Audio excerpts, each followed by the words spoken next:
మోసపోకండి, ఇది అంత్యదినములు, మోసపోకండి. అసలు మీకు నేను ఎంత భారముతో ఎంత ప్రయాసతో చెప్తున్నానో తెలుసా?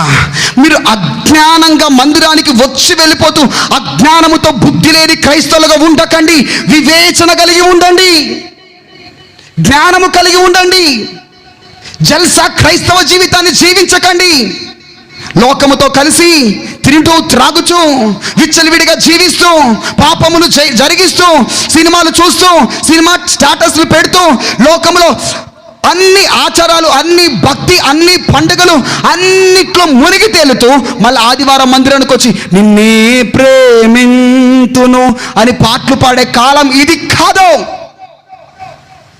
ఒక సమయం రాబోతుంది, సంఘములో కొడతాడు. ఎవరు నిజమైనటువంటి గింజలో ఎవరు తాలు పొట్టో తేలిపోతుంది.